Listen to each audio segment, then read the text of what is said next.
There's a statement from Buckingham Palace. His Majesty has today initiated a formal process to remove the style, titles and honours of Prince Andrew. Prince Andrew will now be known as Andrew Mountbatten Windsor. His lease on Royal Lodge has, to date, provided him with legal protection to continue in residence.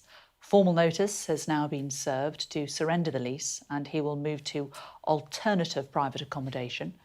These censures are deemed necessary, notwithstanding the fact that he continues to deny the allegations against him. Their Majesties wish to make clear that their thoughts and utmost sympathies have been and remain with the victims and survivors of any and all forms of abuse. Well, let's bring in our panel who are with me now, Gito Hari and Ava Evans from Politics Joe. Also not expecting to be talking about this, but we got you, and you're all genned up on Rachel Reeves. But let's ask you, first of all, Gito, as somebody who was formerly inside Number 10, John was alluding to the fact that this probably will have featured in the King and the Prime Minister's conversations this week. That's highly likely, and the conversation will have happened at a number of different levels: comms chief to comms chief, private secretary to private secretary. There would have been quite a lot of that. This is an amputation, essentially. This is the royal family belatedly, really, cutting Andrew loose and signalling in terms that others, I think, have been screaming out for weeks now, that this man cannot continue, and a little tinkering here and there, take away the odd title, doesn't work. There's been a sort of loud cry, I think, from the general public and from within the royal household, essentially saying, make him go away. And this is what they're doing now. It's going to be a formal process, strip him of his titles, he's going to be an ordinary citizen, and he's going to move out of a palace that nobody really thought he was being rightly punished for his associations, shall we say, when he continued to live in a great big palace and call himself a prince. This sounds like the message has finally landed. Ava, what's your reaction to it? Do you think this is an appropriate response? Good. I'm really pleased to see it, actually, and it's a shame that it took so long. I mean, I wonder, actually, if this is probably pressure from Prince William, who over the last couple of days, there was this release from the palace, actually, I think it was in the Sunday papers, about how Andrew would not be invited to his coronation, and arguably that might have precipitated, preceded King Charles's decision here. But, I mean, it's totally shameful. I mean, he might be the country's most expensive benefits grounder. I mean, why on earth is he living in a 30-bedroom lodge just outside London? No one in this country could even fathom dreaming of living in a place like that. But the taxpayer is paying for that. And you might make an argument that somehow the Crown Estate is naturally paying for it. At the end of the day, it's all of us who are actually funding his lifestyle. And, no friend of Jeffrey Epstein should actually be allowed any access to any taxpayer money. Do you think that the royal family have been a little bit slow to act here? I mean, we saw, you mentioned William, and we saw at that funeral a few weeks ago, Andrew trying to talk to William outside, and William just frostily looking, eyes straight forward, not engaging.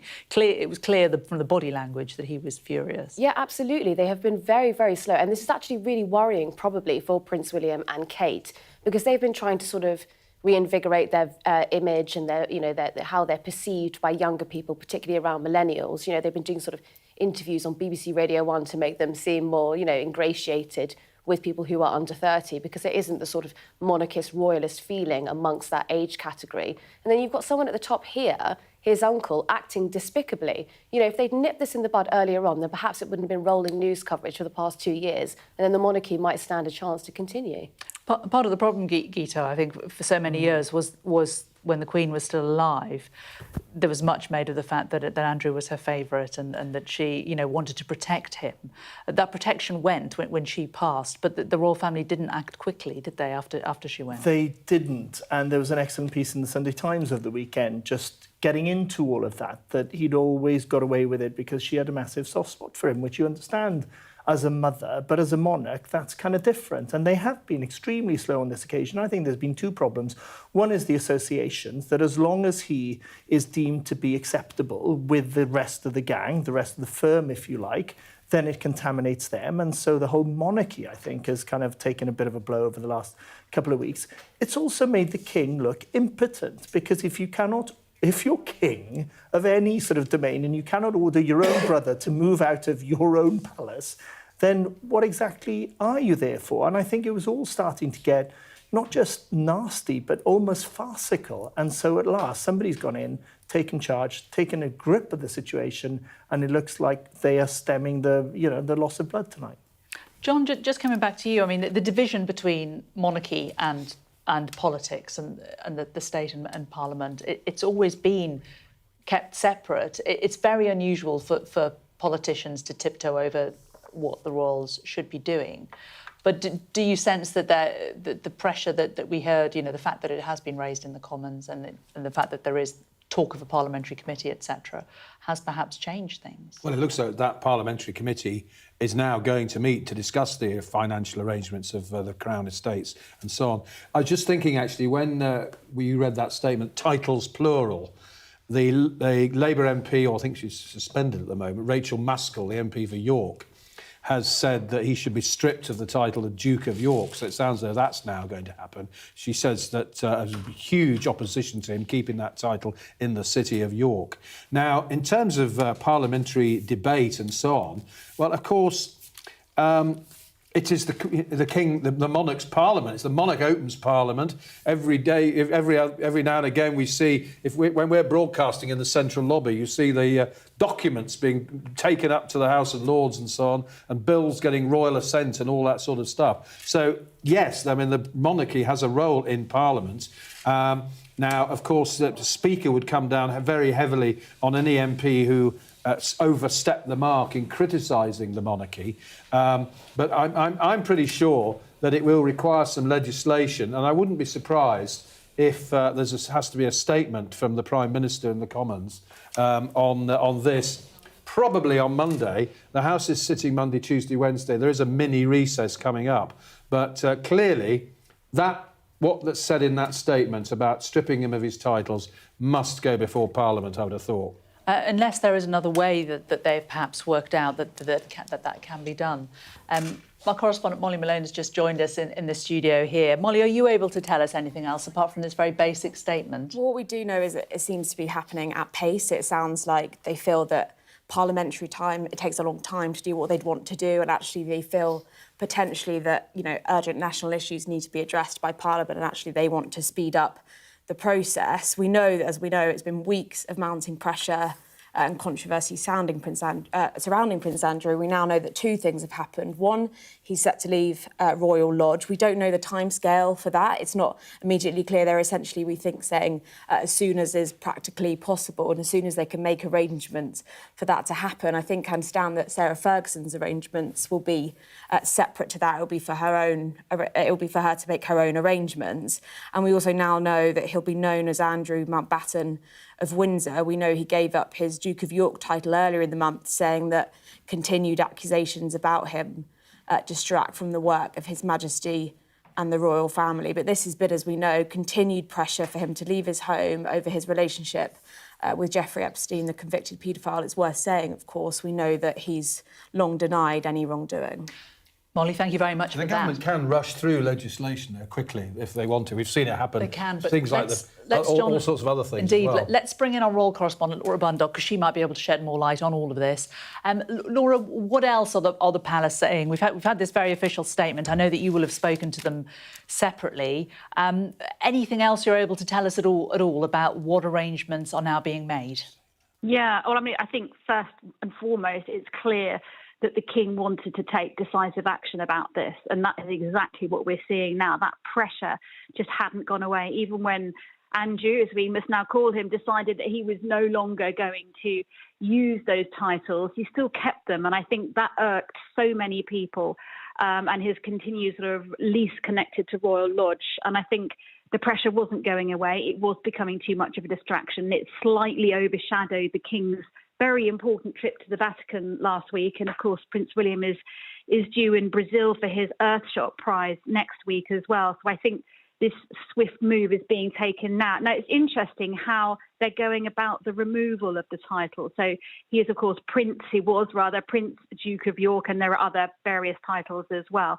What's happening now in terms of the removal of them is they're going to remove the Duke of York from the peerage role, which means that title can't be used officially. Now, there are a number of ways you can do this, but I think by doing it this way, it's not going to take up any time in Parliament and sort of take important parliamentary time away from other things that debates there and laws and things need to take up. So I think the King is using everything in his own power to remove this as a peerage. So I think in terms of the technicalities of it, and it's all kind of slightly strange titles and people who are involved in all of this, but the Lord Chancellor, basically, he's in charge of this role of the peerage, and the King is now sending royal warrants to the Lord Chancellor to get rid of the Dukedom of York.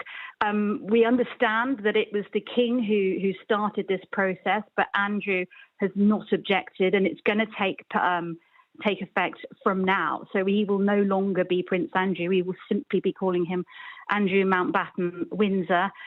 His daughters, though, because of the way their titles are given, remain princesses. And we now know, of course, this huge issue surrounding Royal Lodge, this enormous, vast estate on the Windsor estate that was tied up with a complicated lease anyway. That's now going, and Andrew, we understand, will be moving out as soon as possible, and will be moving to a property, we understand, on the King's private Sandringham estate. That's his estate in Norfolk, best known perhaps for the Christmas Day family gatherings. We're not being told at this stage which property it will be.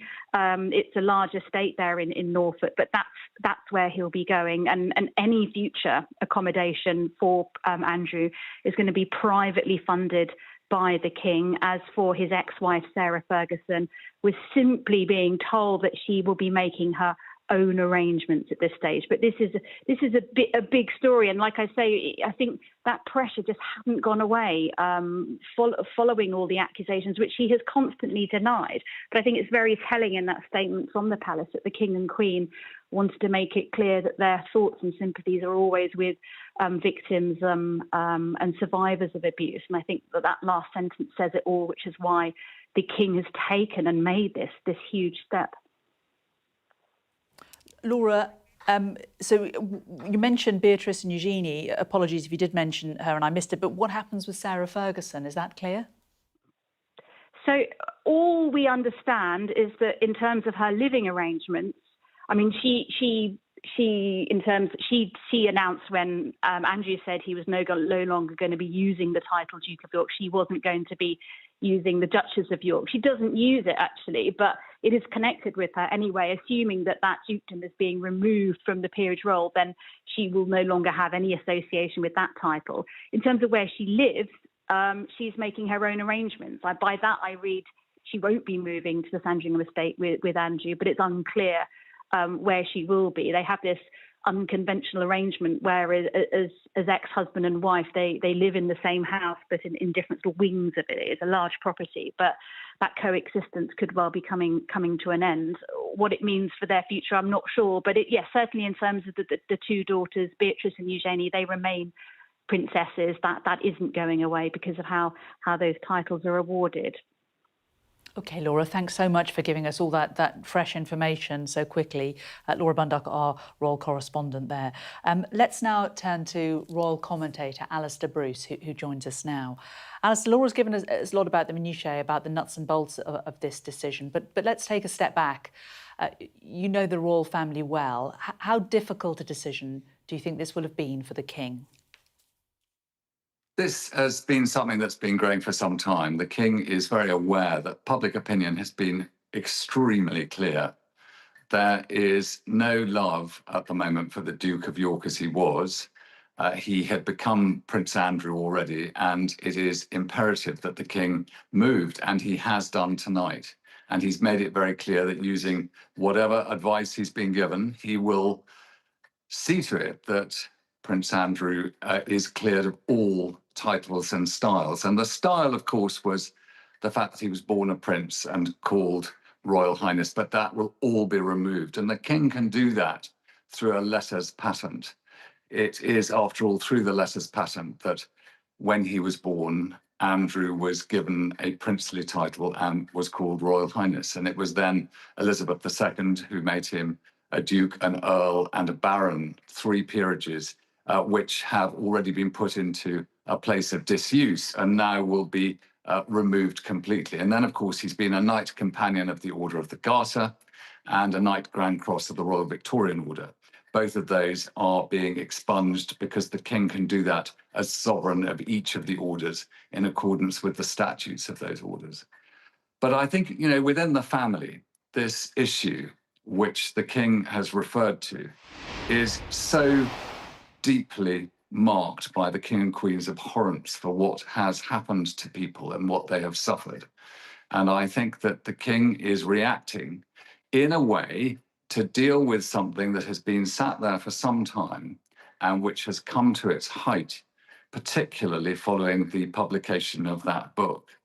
And I think that it is wise of the king to have stopped and taken all the advice that he's got, and with the support, no doubt, of government and others, he has now made this decision, announced tonight, that all honours, titles and styles will be removed from his brother, who will just be called Mr. Andrew Mountbatten Windsor.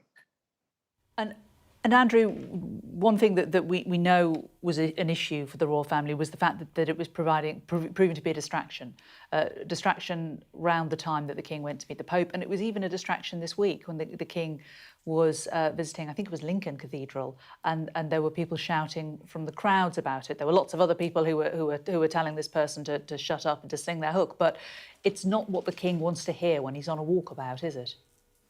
The king has a role to be a focus for national unity, and clearly this issue was getting in the way of that. And the initial move by the king to put the titles beyond use and the honours beyond use has been deemed by public reaction to be not sufficient.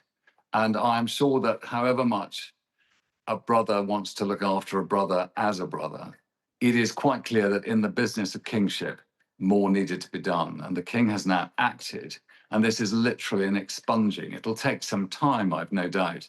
But I imagine that as the announcement has been made, the King's Private Secretary, Sir Clive Alderton, will have prepared a very clear route to make sure that all style, title and honour that have been given to the King's brother will be removed. And it'll be done formally and in accordance with custom. And so that will take its time, as I say, but it is effectively, as of now, clear that the brother of the king will be an ordinary person without any form of exceptional name other than just his first name and his last name.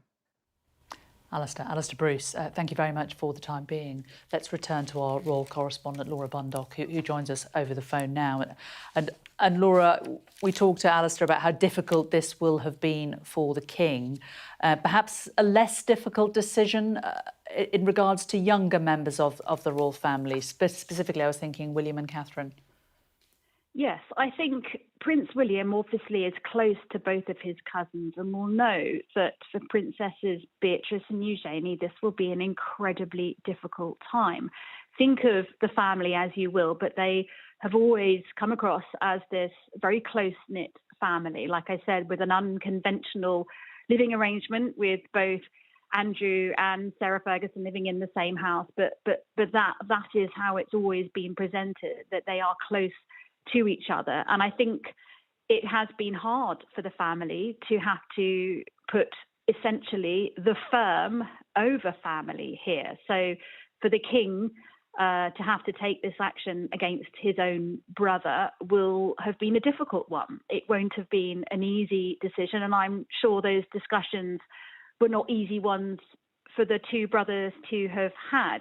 Certainly, I think there was a feeling, Andrew, when he a couple of weeks ago said he wouldn't be using those two titles, that perhaps this might die down, but it became clear that it simply wouldn't go away, which is why I think the king has sought the advice. He has spoken to the people who know about these things to see what would be the quickest and easiest way of removing all these titles and styles from his brother.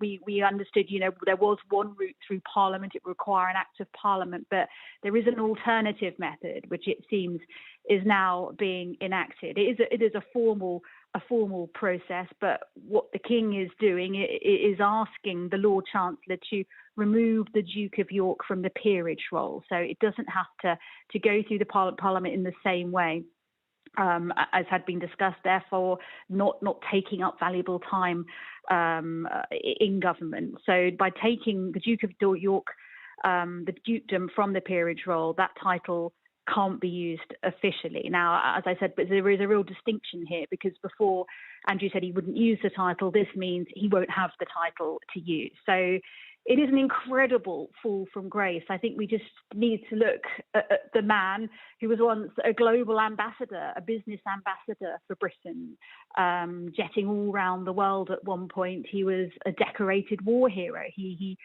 saw action in the Falklands War. And yet here we are, the brother of the King, no longer even a prince, just Mr. Andrew Mountbatten Windsor, and it's from now basically that he will simply be known as Andrew Mountbatten Windsor. Laura, thank you very much for that, for bringing us all the latest. If you're just joining us, let's just remind you of what's happened in the last half hour. Tonight, Buckingham Palace have released a statement. In it, they say, His Majesty has today initiated a formal process to remove the style, title and honours of Prince Andrew. Prince Andrew will now be known as Andrew Mountbatten Windsor. His lease on Royal Lodge has, to date, provided him with legal protection to continue in residence.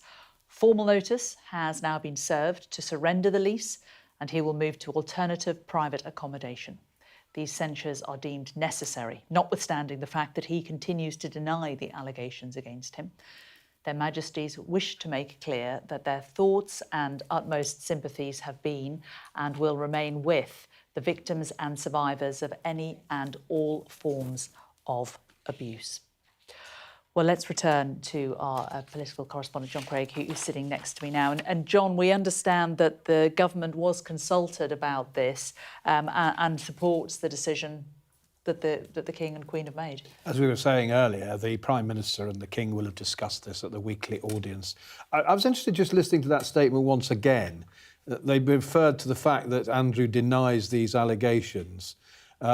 So they're taking this action even though he denies the allegations. Clearly, they've decided enough is enough, the shame he's brought on the royal family. But clearly the government will, even if they don't want to go down the route of complicated legislation in Parliament, I'm sure there'll have to be some sort of acknowledgement in Parliament, some sort of parliamentary process here, because after all, we've just been talking about peerages, haven't we, and the House of Lords and so on. So I would have thought the Prime Minister will have had probably quite a lot of discussions with the King about this, possibly other senior politicians as well. I mean, I think perhaps David Lammy, the Deputy Prime Minister, who is also Secretary of State for Justice and Lord Chancellor, I think he may well have a role in this, because I think the Lord... you may know better than me about this, but I think doesn't the Lord Chancellor have a role in stripping people of peerages? I think we're just going to bring in Molly Malone, our correspondent. It's exactly as John says. The Dukedom of York is a peerage, so the King is basically using his powers at speed, but via the Lord Chancellor, essentially sending what's known as royal warrants to the Lord Chancellor to secure the removal. Rather, I think in this case, than having to use an Act of Parliament, the Palace's view is very much that Parliament has urgent national issues to address and to deal with. So this is seemingly how they're handling it in this case, rather than taking up sort of precious parliamentary time, the King clearly moving at speed to use the powers that he has. As you say, there was a very visual reminder earlier in the week of the continued controversy that he was bringing in terms of the heckling that the King was experiencing. I think that really, for the first time, we saw quite vividly, the pain and that it's causing the institution and the royal family. We've just had in the last few moments word from the leader of the Liberal Democrats, Sir Ed Davey. He's backed the King's decision to remove Andrew's title. He says the King is absolutely right to strip Prince Andrew of both his titles and his residence at Royal Lodge. It's clear that Andrew's position had become totally untenable, having disgraced his office and embarrassed the country. This is an important step towards rebuilding trust in our institutions and drawing a line under this whole sorry saga. Well, let's talk now to former royal correspondent and long-time royal watcher, Jenny Bond, who joins us now. Jenny, what do you make of what's been announced in the last half an hour or so? Well, I have just walked into the house and heard this news, and I am pretty astonished, I have to say. This is the strongest action against a member of the royal family that I know of. And I think that the king is acting very much here in harmony with public opinion, media opinion, and parliamentary opinion. I think when we have those three forces lined up together, and I've never seen as much criticism of a member of the royal family as we've had of Andrew, even to the point that, you know, over last weekend, I was feeling a touch uneasy about being part of that pylon on Andrew, wondering just how far it could go. So I am very glad, actually, that the king has taken this action now, has put a most decisive line under it and between him and his brother. It must have been an extraordinarily difficult decision, but it is the correct decision. And I think it is significant that in the statement, the King and the Queen point to the victims of the abuse, and that's what they want this to be about, more than the reputation of the royal family. But by doing this, they have alleviated some of the damage that's been done. And placing the victims centre is something that Prince Andrew seemed unable to do himself. There was very little contrition of his friendship with Epstein in all of those interviews that he gave and the comments that he made on the subject. Time and again, yes, he's had the opportunity to express sympathy, had the opportunity to do something, as he did say in the Newsnight interview he would. I know that as part of the settlement, there was a donation, a hefty donation, I think, to Virginia Giuffre's charity, her foundation. But nevertheless, he should have done more, and he certainly has paid the price. I mean, it's extraordinary to think that he's no longer going to be a prince, and that's going to hurt him. He's a man who believes very highly in the trappings of royalty, has enjoyed the trappings of royalty, and is very hot on status. And I'm afraid his arrogance has just brought him down. And he is utterly disgraced now. And I can't see, can you see how the family will ever welcome him back to any events? I really don't know. It will be a long time, I think, before we see him with other members of the family. And I imagine he is very bitter. And the mention of the arrogance being part of his downfall, that is clear, isn't it, in terms of the fact that I think people are often able to forgive people who've made mistakes if there is contrition. But there didn't appear to be a great deal of contrition there. No, there has been none, and he has had the opportunity to do that. He's been holed up in Royal Lodge for so long now that we haven't heard much from him at all or seen him very much. So it's difficult to know what's been going on. And we understand that his wife, Sarah Ferguson, has been utterly distraught by this because she too has been brought down by this. You just can't have two people like this, proven liars, as senior members of the royal family, or really any part of the royal family. I suppose they always will be part of the family, but how close that family can ever be again, I don't know. I think William will be very relieved by this. I don't know exactly what part he's been playing in it, but I think he has been pushing for decisive action in a monarchy that he is going to be taking over and which he wants to be proud of. Yet it does seem that there will be some kind of appropriate private provision from the king, it is understood. So, you know, however bad relations are, the king now seems to understand that it's going to be up to him to look after Andrew, and that money can't come from Crown money, it can't come from the public purse. No, because there was a genuine public interest here about Royal Lodge being part of the Crown estate. It does need to be let out, if it's going to be let out, or at a commercial rent. And that does not appear to have been the case by any means over the past 22 years, because the vast part of the profits from the Crown estate go back to the Treasury and therefore fund the things that taxpayers need funded. So there is a public interest here. So he'll be housed privately on the Sandringham estate. There's a very nice farmhouse there, very nice indeed. He'll probably be there, I should think. It's not very far from Sandringham House itself. And maybe in the fullness of time, he will be invited to join the family for very, very private gatherings such as Christmas. I don't know. This is uncharted territory. And what about Sarah Ferguson and the children, Beatrice and Eugenie? Well, for the girls, as they're known amongst the royals, it seems clear. Well, it is stated that they will keep their titles. It is a very close family. It's going to be enormously hurtful for all of them, obviously, and difficult for all of them, but I think they will remain loyal to their parents. Sarah Ferguson, I don't know where she's going to go. I've always thought that they would go hand in hand into whichever oblivion they were going into. But it seems that there are reports that she wants to go her own way, or they want to go their own way. I don't know. But look, they're grown people.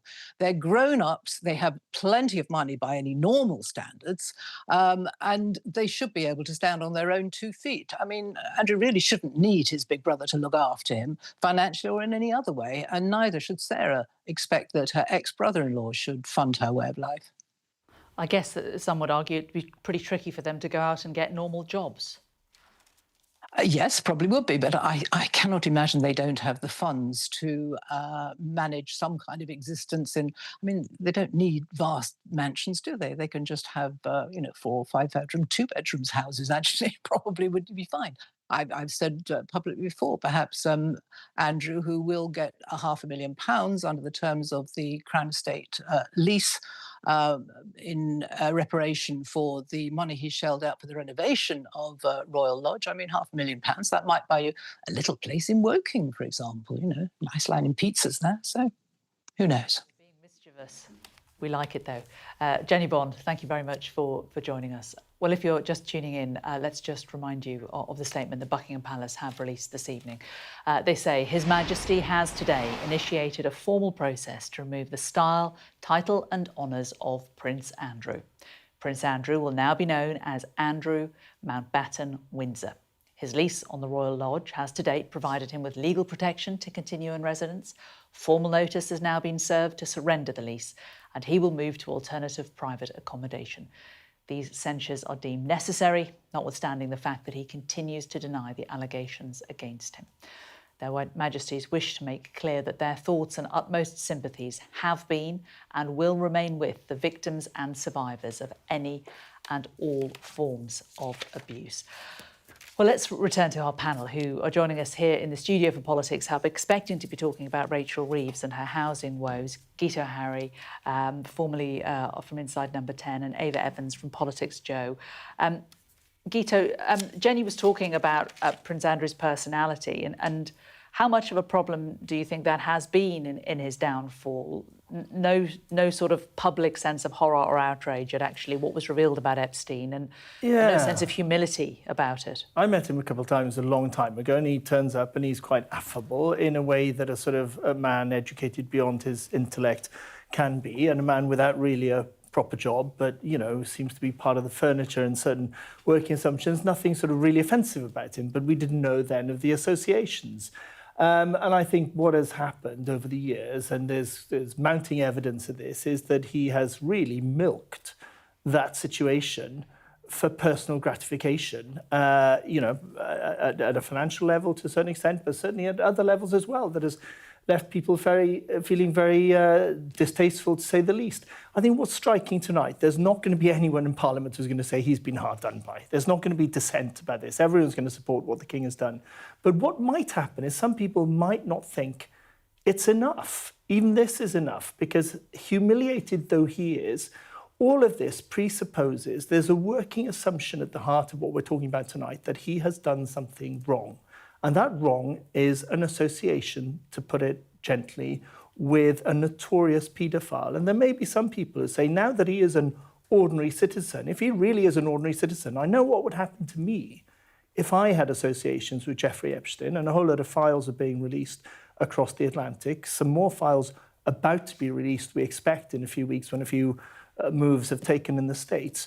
Is he genuinely a private citizen, as vulnerable as the rest of us are to inquiries and investigations and criminal investigations now? That will be the next test, I think. So much as this should be a full stop for the monarchy, it certainly sort of disassociates them from him.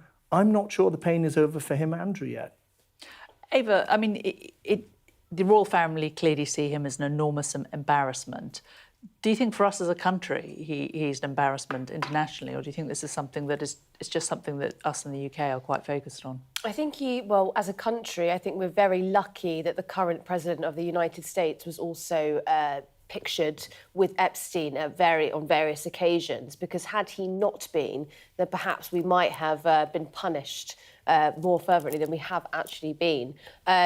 But it's an enormous embarrassment on the world stage, particularly when you look at, negotiating with other countries. The monarchy, the only real sell is that they are soft power for us. They're supposed to be sort of, the whiter than white. They're supposed to be the attraction to come to visit the United Kingdom. And then, this behaviour is so appalling and abominable. It's not really like you want to go around to other countries and hand out mugs with his face on it, do you, right now? He's not exactly a prize to be dishing out. Gita, was he ever useful? I mean, in terms of international trade and going and schmoozing and pressing the flesh. I mean, as you said, an affable fellow. He was clearly perhaps playing to some strengths there in going and schmoozing with a lot of businessmen and saying, come and invest in the UK. Yeah, I think to be fair with him, there is a sort of cachet to being a member of the British royal family, and it doesn't work everywhere. But there are large parts of the world where that thing carries a certain weight, and people are excited about proximity to a sort of member of the royal family. And to be fair with him, he cut fairly, I don't want to over-exaggerate it, but he, as a young man, cut a fairly dashing figure. He genuinely was, I think, pretty heroic in the Falklands War. And so this young prince rocks up, somewhere else in the world. But she's a great deal younger than you and I, well, Guito. she probably doesn't remember him. This was a man who, when he was your I was age. more of a William, I think. He did date a string of incredibly glamorous women, and he was in the tabloids. Did. In the 80s. And people are fascinated by royalty. I mean, if we really are honest about them, they're one of the most dysfunctional families in modern Britain. If you just look at the level of divorce and, brothers not talking to brothers and, Isn't that just very normal? Nobody's held down a proper job and the kids live at home with their parents and they're all living on benefits. I mean, really, you could describe the royal family as the most dysfunctional in a hotly contested field in modern Britain. But they are also, a big asset. And I speak as somebody who thinks that the idea in theory and philosophically is ludicrous, but I have seen firsthand, the late Queen in particular, what a draw she has been and what an asset she has been to this very odd setup that we have constitutionally in the UK. So there was a time when Andrew was, a kind of draw that people who might not turn up to meet some sort of career civil servant who rocked up in Abu Dhabi wanting to meet investors, but if there was a chance to meet Prince Andrew and shake hands with royalty, and there weren't selfies back then, Eva, but have your picture taken with him, and sent to you weeks later when it had been printed off on a copier in Buckingham Palace or whatever, then that was a draw. And that did mean, I think, that certain deals were struck and certain investments came to the UK. And in that sense, he proved valuable. What people say is that he also took advantage of that very, very personally for personal gratification and financial benefit. I think there was a time, certainly, going on from what Gitas is saying, when he was regarded as very useful by British prime ministers. I can remember going back to when Gordon Brown was prime minister. I remember going to an event where he was, at the time when he was a trade envoy, and clearly the government at the time found him very useful in trade deals and so on. I also remember being in Gibraltar when I think there was a vacancy for governor, and I think the locals there wanted Prince Andrew as their governor. That's because of his naval background, helicopters and all that Falklands War. So he was at one time regarded as an asset before the scandal. You mentioned before about him being a war hero of the Falklands and so on. Before his spectacular fall from grace, he was regarded as an asset. Yeah, indeed. Let's return to Alistair Bruce, Sky's royal commentator, who's rejoining us now. And Alistair, will the King be hoping that this puts an end to the controversy around Andrew? I mean, whether or not it does is a different matter, I suppose. This is radical action by the King, and he will have taken a great deal of advice. I'm sure that the government wants this matter to be seen by the nation to have been addressed. And clearly the decision by the King that the former Duke of York would leave his titles to one side is not sufficient. And that has clearly not dealt with the issue as far as public opinion is concerned. And so the king has acted radically today with the advice of those who know the law about dealing with peerages, which are by nature quite difficult to remove and extinguish. But he has been given a clear route and he has acted. And therefore, from now, it is just Mr. Andrew Mountbatten Windsor who we're talking about. And he once held a dukedom, an earldom, a barony, and much else besides. And that has all now been put into train to be completely expunged, to literally cease to exist. And that is quite radical in historical terms, but it does mean, I think, for the king, that the business of being the deep keel of the nation, which is what the sovereign seeks to be, not only for the United Kingdom, but for the other nations of which he is king, and also his role as head of the Commonwealth, has been entirely distracted. And it's been a steady beat in the royal story for a long time. I don't believe it will cease to be present, but I think the clear evidence that the king now has taken away all that was given to Andrew as a result of being the Queen's son. The fact that he's now done that, I think, must at least be clear as an expression of determination by the king that this should be divided away from his role as head of state. But of course, at the same time, the king is a brother. And within families, it can be a complicated place. But in addition to that, the king completely accepts that Andrew Mountbatten Windsor has made it very clear that he contests the allegations that are made against him, and that he has always done so. And in the king acting, and in that his brother is going along with it, I think we are seeing, I hope for the king, a turning of the page and a sign to the public that the king has taken this very seriously as he can. Alistair, how do you think Prince Andrew will be feeling today? Well, no longer Prince Andrew, is he? Andrew Mountbatten Windsor. Well, I would imagine this is a significant element of what he had been. After all, he was born to Elizabeth II. He was born to a queen, whereas his elder brother and sister had not been. And so from the moment of his birth, he has been part of this family. He continues to be part of the family. And much was required of him, and people have their views over whether he contributed or didn't, whether he did the jobs that he was given well or badly, and I'm sure that might go on. But as far as his mother was concerned, he was an integral part of what she was seeking to do as head of state.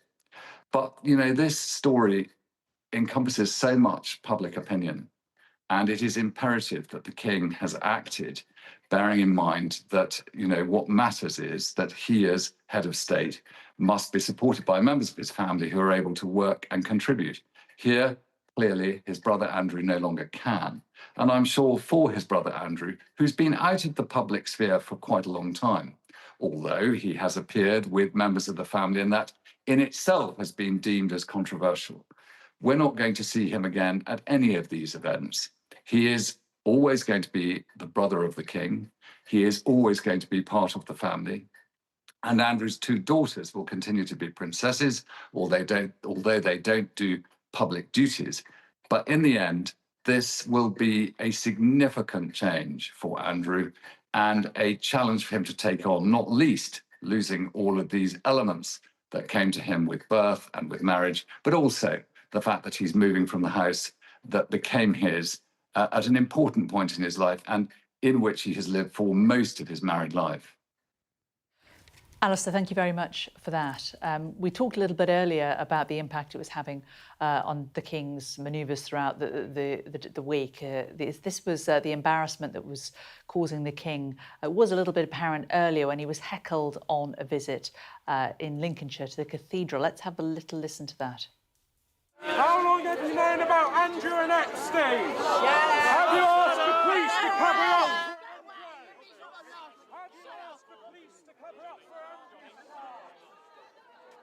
For making that noise, the King then just moves on to past those members. Let's bring in the historian, Sir Anthony Selden, now, who joins us. Anthony, very good to get your thoughts today. Alistair Bruce there talking about this being radical and historical from the King. What's your judgment on how historic, how significant this is? Well, it's very significant, isn't it? I mean, it's incredibly radical and it's without historical precedent. And I think a regret is that in some ways it's similar to the abdication crisis of 1936. Obviously, a monarch, the monarchy felt he couldn't carry on doing his job, but it was the monarch themselves who withdrew. And here it looks very strongly like Andrew was pushed. And it was open to Andrew on numerous occasions to voluntarily absent himself and avoid the embarrassment. You cannot have a monarchy, two significant royals, including him, unwell. So they're fighting hard to work for all that's best in Britain, for charity, for caring for other people, for service, for dignity, for help for others, and have somebody whose allegations against them are so utterly abhorrent and antithetical to everything that the monarchy is wanting to convey. So I think it's inevitable. I think it's the right thing for the monarch to do. And I think I agree with Alistair that I think now sure, look, some people are going to carry on saying more and more should have happened, but it's very hard to think what more decisive action the monarch and the monarchy could have taken. I think I'd also say that I don't think that the monarchy itself is particularly suffering from this. I think people have priced in, as you were saying, for many years. Andrew has had question marks over him. Now he denies some or all of those allegations, but people have priced in that Andrew was not a positive and in tune member of the royal family with all the values of service rather than entitlement, service that the royal family stand for. So people have priced it in. So I don't think it's going to have had a particularly significantly negative effect on the royal family, but it was just very unwelcome noise that looked as if it was going to go on and on and on. So yes, he's done the right thing. Yes, I think that Andrew could have fallen on his sword, would have done himself a lot of good if he'd done that, but he didn't choose that option. I mean, constitutionally, Anthony, in terms of where he is in line to the throne, this doesn't make a difference, does it? Because he's so far down. He is now far down. He wasn't earlier on, but before the young prince and princess were born, but now he's a long way down. I think it looks like a very big thing, but in terms of the royal family, which has been in existence for the monarchy for 900 and more years, I don't think that it was significantly impacting. It was very big. It was very big negative story, very unwelcome noise, very distracting, very, very discordant with all those messages of everything that the royal family is standing for, of nationhood and service and goodness and compassion, to have this very unwelcome noise with all these appalling allegations. So to be cut of all of that, I think is completely inevitable and completely the right thing for the King to have done. That's Anthony Selden, historian and constitutional expert. Very good to talk to you tonight. So, Politics Hub, not quite the normal politics tonight. We've been bringing you this breaking news that the King has begun the formal process to strip the titles from Prince Andrew, who is going to move out of his Windsor home to Sandringham. Thank you so much to my guests, Skeeter Harry and Ava Evans, for gamely talking about Prince Andrew when they came here to talk about Rachel Reeves. We're going to bring you continuing coverage of this breaking news story throughout the evening here on Sky News. Sarah Jane Mee is joining you next. Stay with us on Sky News.